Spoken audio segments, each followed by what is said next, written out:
जिस वक्त गिरा है आप इधर ही थे, इधर ही बैठे थे? ऊपर नीचे ये ऊपर बैठे थे तो क्या हुआ था? गाड़ी नीचे ड्रॉप कर दी। नहीं, पहले इधर रुका है गाड़ी है। अब ये देखें, इस गाड़ी के साथ भी ऊपर चढ़ने के इश्यूज वगैरह हो रहे हैं। तो अब नीचे अच्छी खासी खाई है, तो अब इसके साथ में क्या प्रॉब्लम है?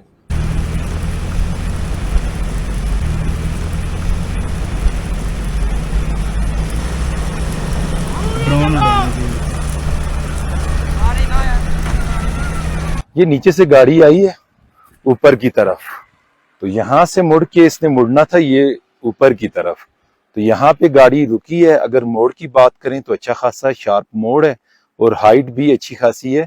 पहले भी मैंने देखा है काफी सारी गाड़ियां यहाँ से मुश्किल से चढ़ती हैं। फिर गाड़ी पीछे की तरफ गई है और यहाँ से गाड़ी सीधी, जिस तरह मैं चलता जा रहा हूँ, यहाँ से आके गाड़ी नीचे गई है और नीचे तकरीबन कोई 1000 फुट नीचे या 2000 फुट आप कह लें, उससे ज्यादा नीचे गाड़ी पड़ी है। वो नीचे गाड़ी पड़ी है। लगी है बाबू सर टॉप पे बारिश, और मैं उस जगह पे हूँ जहाँ पे एक बड़ा बदकिस्मत अनफॉर्चुनेट एक्सीडेंट हुआ था।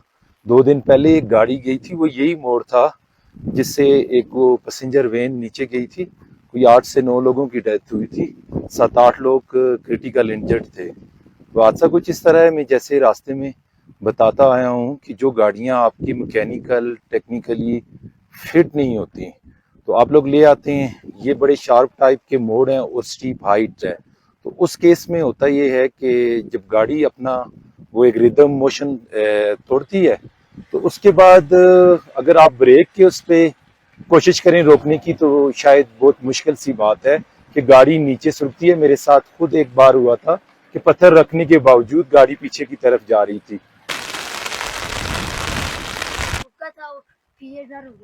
तो वो पत्थर रखा पीछे? नहीं, हाँ, पत्थर नहीं रखा, लोग अंदर थे। नहीं तो उसने ब्रेक रखा तो ब्रेक नहीं लगा, गाड़ी पीछे चला गया। तो कलाबाजियां फिर आपके सामने खाई हैं नीचे तक। हाँ? जो उल्टा हुआ है आपके सामने गया है नीचे तक। हाँ। ओहो, बंदे कितने मार गए थे? 9। ओहो, तो इधर से ही चढ़ाए हैं फिर बंदे? हाँ, फिर बंदे इधर से ही चढ़ाए हैं। वैसे आपने तो बड़ी जबरदस्त छत बनाई हुई है बारिश से बचने के लिए, बहुत जबरदस्त बनाई है ना। वालेकुम जी, इस वक्त मैं आया हूँ बाबू सर टॉप, तो मैं चढ़ रहा हूँ जो नीचे गटी दास से ऊपर बाबू सर टॉप तक की चढ़ाई है वो, तो ये काफी डेंजरस कंसिडर की जाती है। वजह इसका एक्सीडेंट रेट बहुत ज्यादा है। अभी 1-2 दिन पहले भी एक हाई रूफ नीचे गिरी है जिसमें 8 से 10 लोगों की जिंदगियां गई हैं। तो मैं आता रहता हूँ, मुझे आइडिया है कि यहाँ पे एक्सीडेंट होते हैं, लोग जान से जाते हैं। वजूहात कुछ भी हो, एक तो हमारा इस बात पे ईमान है कि जो दिन आखिरी है जिंदगी का, जहाँ पे जान देनी है वो तो देनी है, लेकिन मैं ये भी जानता हूँ कि यहाँ पे लोग बहुत बेहतियाती भी करते हैं और उसके साथ में लोगों को समझ बूझ भी नहीं है कि पहाड़ी इलाके में ड्राइव करने का आइडिया भी नहीं है।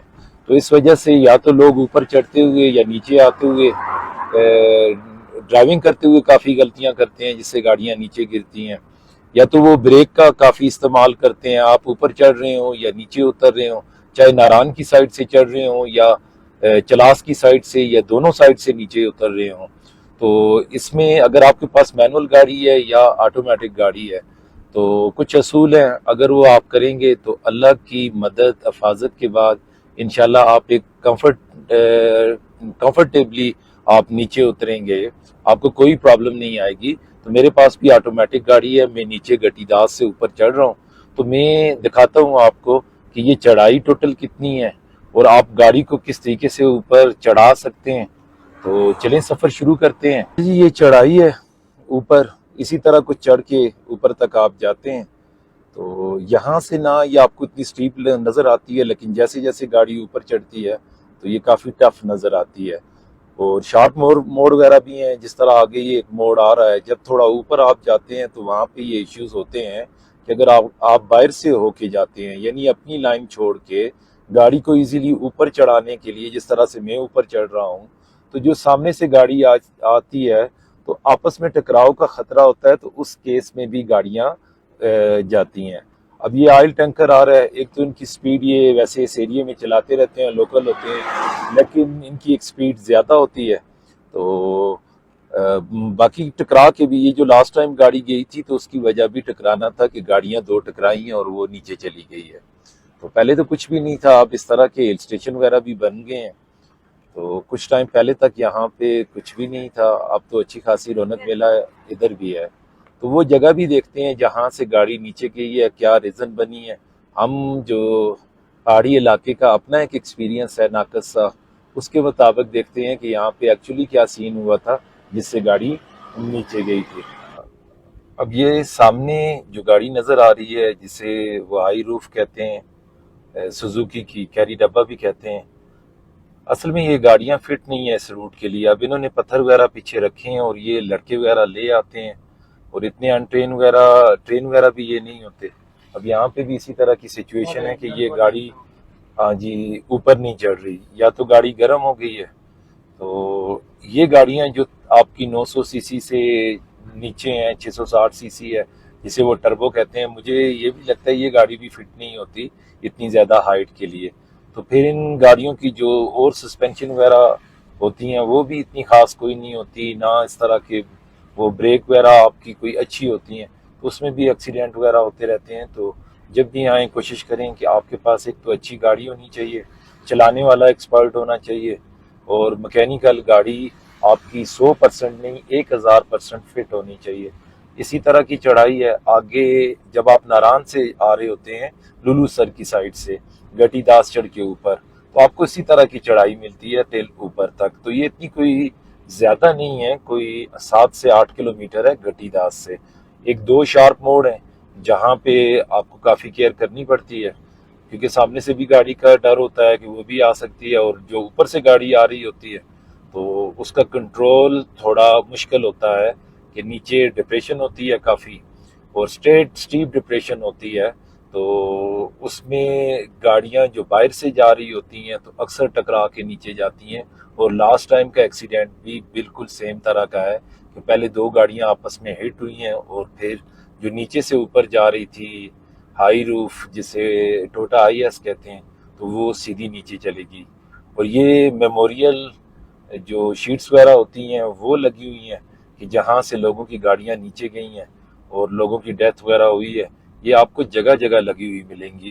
कि इसके बाद भी आप जाएंगे काफ़ी जगह पे, तो ये सामने हमें बाबूसर टॉप नज़र आ रहा है, मेरे पास BRV है, तो कोई ऐसा खास मुझे कोई ऐसा मसला नहीं हुआ ऊपर आते हुए जो मैं समझूं गाड़ी इजीली ऊपर आ रही है।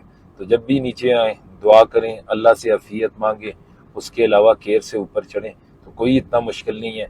ये आगे जो मोड़ है ये काफ़ी टफ है, आप इससे आइडिया कीजिएगा कि ये कितना मुश्किल हो जाता है कि जब आपकी गाड़ी भी आपको सपोर्ट नहीं कर रही होती, आप बस वो चढ़ाने की कोशिश कर रहे होते हैं, बाहर से तो ये घूमना पड़ता है, ऊपर से भी गाड़ी आ जाए, अल्लाह ना करे यहाँ पे गाड़ी रुक जाए, तो उस केस में भी काफ़ी मुश्किल होता है। ये देखें, आपको पूरा मोड़ दिखाता हूँ। अब ये देखें कुछ इस तरह के हालात हैं यहाँ पे। ये अब उसने 1 किलोमीटर पीछे है बाबूसर टॉप हिल स्टेशन से, जहाँ पे वो पिकनिक पॉइंट वगैरह बना है। तो ये एक दो मोड़ और हैं, ये भी डेंजरस कंसिडर किए जाते हैं।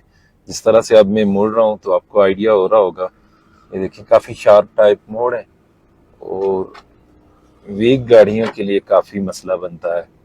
अब इससे ऊपर जो मोड़ है उसे आप देखें, नीचे जो डिप्रेशन है, खाइयां हैं, वो भी आप हजारों फुट गहरी कह लें। अब ये देखिए जिस तरह से वो गाड़ी मुड़ रही है, जो ऊपर से गाड़ी आती है यहाँ से जाने वाली गाड़ी उसे ब्लॉक करती है। अब ये किया स्पोर्टेज वाला उतर रहा है तो ये कोई समझदार बंदा है, ये बिल्कुल गाड़ी को एक रिदम में लेके जा रहा है जिस तरह से आपको उतरना चाहिए। लेकिन जो शाजोर वाला है तो ये लोग तो आते रहते हैं। ये देखें इस तरह के कुछ शार्प मोड़ हैं। ये अब मैं खुद आया हूँ, मुझे काफी सारा अपना ट्रैक छोड़ के बाहर से होके मुड़ना पड़ा है। बाकी नजर आ रहा है ये हिल स्टेशन, यही बाबूसर टॉप है। यहीं पे वो पिकनिक पॉइंट बने हैं। जो पक्की कंस्ट्रक्शन यहाँ पे भी कम मिलती है, ज्यादातर आपको कार्टेज और हार्ट्स टाइप चीजें मिलती हैं। वजह एक तो सामान लाना मुश्किल है, और दूसरा मौसम यहाँ काफी एक्सट्रीम रहता है। सीजन 2 से 3 महीने रहता है। उसमें जो नारायण साइड की गाड़ियां होती हैं वो इस साइड से जाती हैं, तो अगर पहाड़ों की बनावट देखें तो मुझे ये लगता है कि यहाँ पे टनलिंग करनी भी काफी मुश्किल है। अक्सर हमारे लोग कहते रहते हैं जी अगर टनल होती इधर तो काफी इजी हो जाता। मेरा नहीं ख्याल कि जिस तरह का ये पत्थर है यहाँ पे टनलिंग हो सकती है या पॉसिबल है। तो सर्दी वगैरह होती है, नीचे आप खड़े हों तो बड़ी ठंडी हवाएं चलती हैं, तो नीचे थोड़ी देर खड़ा होना भी काफी मुश्किल हो जाता है। अच्छा खासा यानी जो भी अब नारान आता है, तो जिस तरह लोग फर्ज समझते थे झील सैफुल मलूक पे जाना, तो यहाँ भी लोग आना अपना आप फर्ज समझते हैं। लेकिन यहाँ बहुत मुश्किल से कोई 15-20 मिनट गुजार ले, बाकी आप यहाँ लंबे टाइम तक खड़े नहीं हो सकते। एक तो ऑक्सीजन नहीं है और दूसरा साथ में मौसम काफी सर्द और एक्सट्रीम रहता है। जिप लाइन वगैरह इधर भी बनी है, तो मेरे एक जानने वाले उसने मुझे इनवाइट किया था, देखता हूँ अगर मिलते हैं तो उसकी कहाँ पे है जिप लाइन। तो मुहर्रम है, उनकी वजह से यहाँ शायद रश वगैरह कम है। लेकिन आप जब पहले आते थे तो यहाँ तिल रखने की जगह नहीं होती थी, अच्छे खासे लोग होते थे। अब मुझे लोग कम लग रहे हैं कि